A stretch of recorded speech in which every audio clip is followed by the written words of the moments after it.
Halo teman-teman, selamat datang di channel Mizesa. Oke, di video kali ini saya akan membahas sebuah project Debian server melalui aplikasi VirtualBox. Tapi sebelumnya saya akan membahas topologi jaringan yang akan kita gunakan. Oke, ini adalah sebuah topologi Debian server yang akan kita kerjakan melalui sebuah aplikasi VirtualBox. Nah, nantinya perangkat Debian server ini dan klien yang akan kita kerjakan kita tempatkan di JSOS aplikasi VirtualBox-nya. Nah, jadi nanti Debian server ini akan terhubung ke sebuah koneksi internet, dan Debian server ini juga nantinya akan berfungsi atau kita fungsikan sebagai router yang akan memberikan sarana koneksivitas kepada klien untuk terkoneksi ke internet melalui perangkat switch. Jadi nanti di Debian server ini juga akan dikonfigurasi beberapa layanan, diantaranya adalah SSH server, DNS server, web server, FTP server, dan yang terakhir nanti kita akan mencoba sebuah layanan NTP server, dan endingnya nanti layanan dikonfigurasi di Debian server ini kita akan uji di sebuah klien. Nah, selanjutnya Debian server ini menggunakan dua buah interface. Yang pertama, interface yang mengarah ke internet, dan sifatnya nanti IP yang digunakan adalah IP yang bersifat DHCP, artinya IP yang dipakai oleh interface yang mengarah ke internet itu akan otomatis kan diberikan oleh si internet atau public. Dan yang kedua adalah interface yang digunakan oleh si Debian server ini adalah interface menggunakan IP 192.168.20.49 prefix per 29. Nah, kita menggunakan model statik yang mengarah ke segmen atau klien. Ya, ini adalah aplikasi VirtualBox yang akan kita gunakan untuk mensimulasikan project Debian server. Nah, kita langsung saja. Oke, langkah selanjutnya adalah kita setting. Untuk yang pertama adalah kita men-setting untuk network yang akan digunakan sebagai perangkat device seperti yang saya sudah jelaskan di topologi jaringannya. Nah, di sini kita menggunakan dua interface, yaitu interface yang mengarah ke public dan klien. Nah, karena kita menggunakan dua interface, jadi di sini saya aktifkan dua adapter. Nah, di sini adapter pertama dan di sini adapter kedua. Kita centang dua-duanya. Nah, di sini skema atau skenario kita untuk adapter atau interface yang mengarah ke public, kita menggunakan settingan adapter yang bridge, menggunakan adapter wireless sebagai sumber koneksi internet di perangkat saya. Yang kedua adalah internal network. Di sini klien yang saya gunakan adalah klien yang di posisi US OS, jadi saya gunakan settingan adapter internal network. Jadi ingat ya teman-teman, kita menggunakan dua interface adapter. Yang pertama adalah interface adapter yang mengarah ke publik. Saya menggunakan bridge adapter. Lalu media wireless. Yang kedua internal network. Oke, selanjutnya kita mengarah ke penginstalan.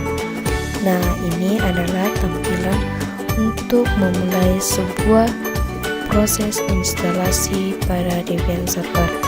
Nah, di sini saya akan menggunakan metode secara CLI atau command line interface.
Nah, langkah selanjutnya adalah kita akan mengkonfigurasi IP address sesuai dengan topologi jaringan yang sudah kita bahas tadi.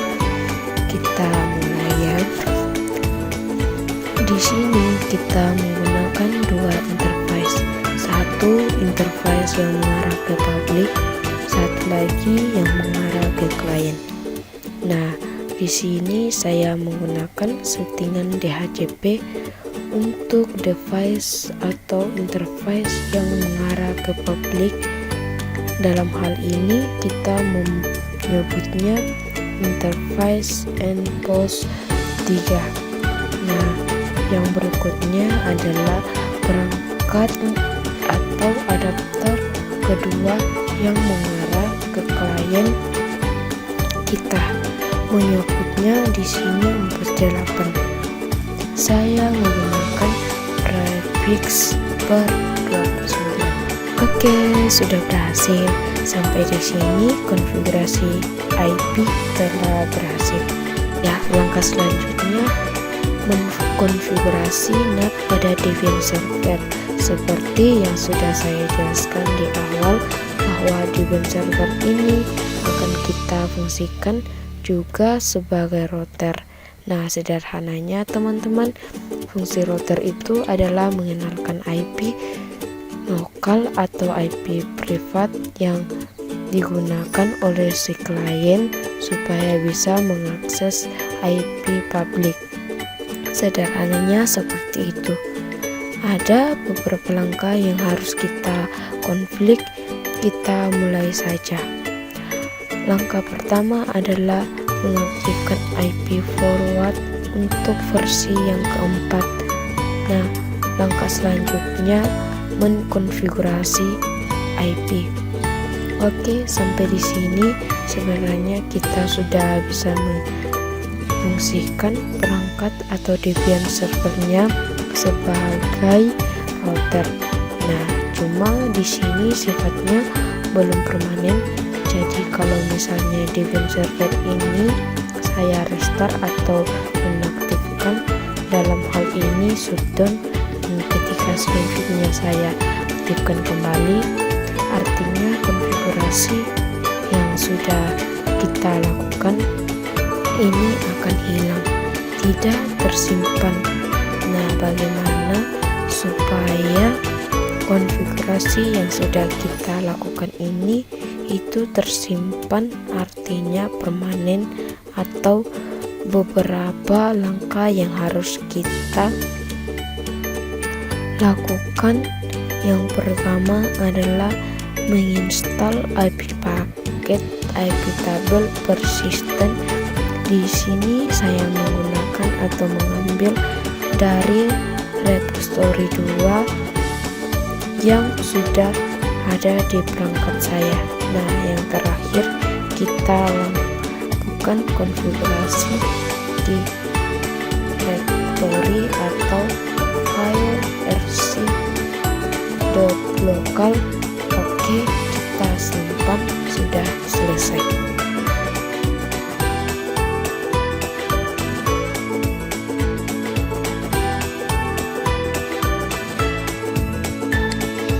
Oke, kita mulai untuk mengkonfigurasi layanan yang ada di Debian server. Nah, kali ini kita akan mengkonfigurasi remote access. Dalam hal ini kita menggunakan OpenSSH server. Nah, di sini saya menggunakan repository yang satu yang sudah ada di perangkat saya. Langsung saja teman-teman, kita mulai menginstal paketnya. Oke, sudah diinstal. Nah, langkah selanjutnya kita mengkonfigurasi hal-hal yang standar untuk di SSH ini. Salah satunya adalah mengganti port yang di port atau bawaan. Di sini port bawaan SSH biasanya 22. Nah, kita coba ubah atau edit jadi 2345. Oke, sudah selesai.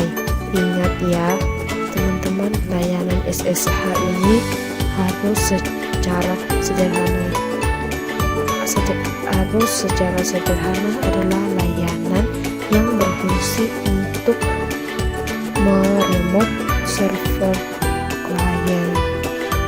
Baik teman-teman, kita akan lanjutkan untuk mengerjakan atau mengkonfigurasi layanan yang kedua, yaitu FTP server. Apa itu FTP server? FTP server sederhananya adalah protokol yang berfungsi untuk mentransfer baik server ke klien atau sebaliknya. Jadi nanti skenario-nya kita akan buat sebuah file di server dan nanti melalui klien file yang sudah kita buat di server itu kita akan download. Mungkin sebaliknya kita mengupload dari klien, kita berikan ke servernya. Kita langsung saja, dalam hal ini saya menggunakan 2. Oke, selesai. Nah, skenario kita di project ini kita hanya mencontohkan atau membuat sebuah file yang nantinya akan bisa di-download melalui klien yang ada. Oke, saya akan mencontohkan membuat sebuah file di directory atau di user nestlink. Oke, sudah selesai. Oke, baik teman-teman, kita melangkah ke layanan server yang berikutnya, DNS server. Secara sederhananya, DNS server ini berfungsi untuk sistem penambahan, sehingga di dalamnya jaringan nanti ketika mengakses sebuah alamat web server cukup hanya dengan nama atau sebuah domain, sehingga sehingga lebih memudahkan.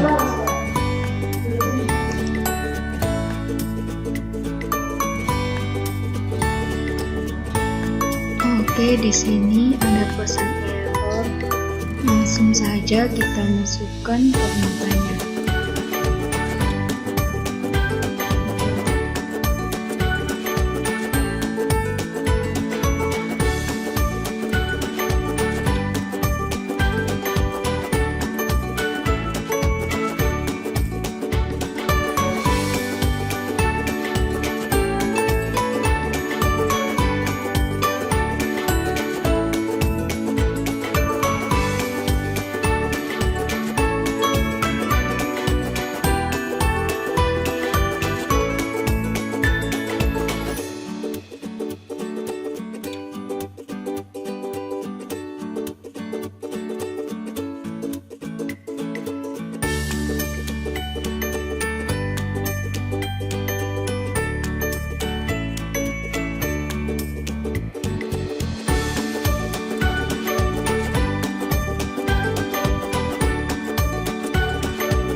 DNS.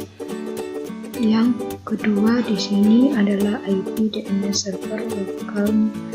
Nah, inti dari kedua perintah ini kita sedang melakukan sebuah komputasi agar ketika layanan khususnya DNS web server diuji di klien, dia tidak langsung diarahkan ke publik. Nah, ketika nanti kliennya berikan sebuah DNS atau domain lokal, dia hanya diarahkan ke DNS lokalnya, sehingga yang muncul nanti tampilan web server yang sudah kita setting.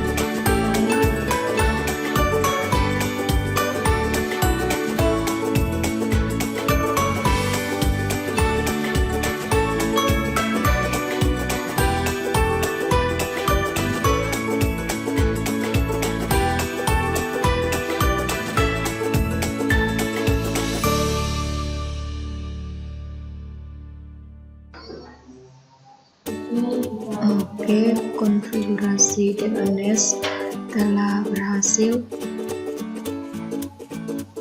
Oke teman-teman, kita melangkah ke layanan server yang terakhir, yaitu NTP server. Nah, fungsinya di sini adalah protokol untuk mengkontrolisasi clock atau time yang ada di jaringan komputer, sehingga nantinya semua perangkat akan sama waktunya dengan waktu yang ada di internet. Oke, langsung saja kita mulai untuk menginstal NTP servernya. Saturasi NTP-nya. Nah, kita arahkan ke komen ini, kita ganti ke alamat lokal Indonesia. Oke, sudah selesai untuk mengaktifkan settingan waktu kita tentukan. Nah, sudah selesai teman-teman, siap untuk diuji nanti di klien. Oke teman-teman, di sini kita akan menguji semua layanan di Debian servernya, apakah sudah berhasil atau belum. Di sini kita menguji dari posisi klien dan saya menggunakan distro yaitu Linux Mint. Oke, langsung saja kita mulai, tapi sebelum itu kita harus memastikan apakah si kliennya sudah tersetting dengan benar. Nah, di sini saya mengkonfigurasi secara manual. Di sini IP DNS servernya saya menggunakan IP Debian server dan ditambah dengan IP Google.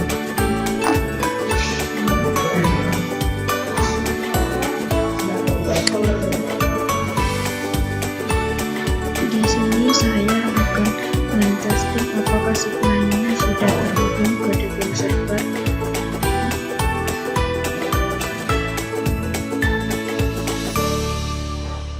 Oke, sudah berhasil. Oke, pertama saya akan menguji NAT Debian router. Kita tes ping IP Google. Ya, sudah berhasil. Kita coba ping nama domain Google-nya.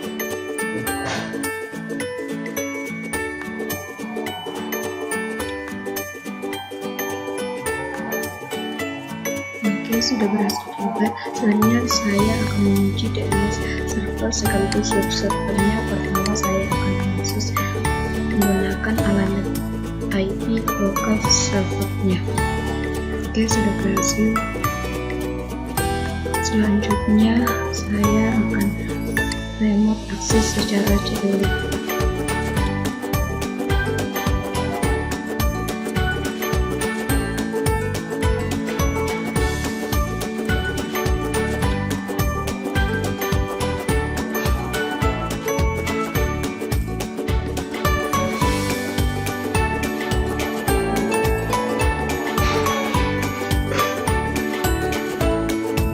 Oke, remote akses sudah berhasil. Selanjutnya saya akan menguji NTP server secara CLI. Nah, di sini saya hanya akan contohkan cara mendownload file yang sudah kita buat di Debian servernya ke klien.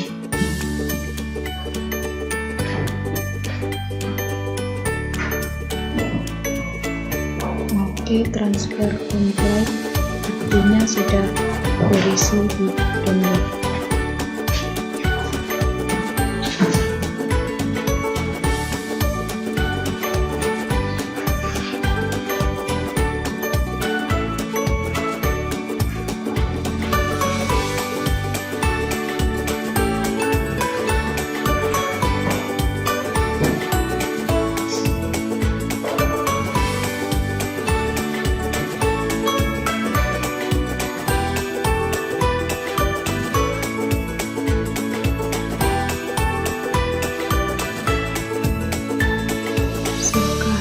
Kita akan mengecek file yang sudah di-download tadi.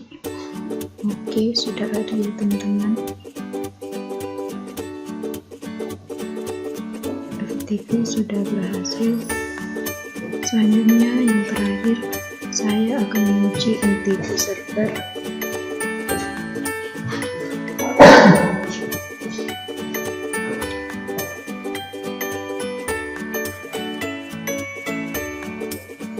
Pengujian di klien telah selesai.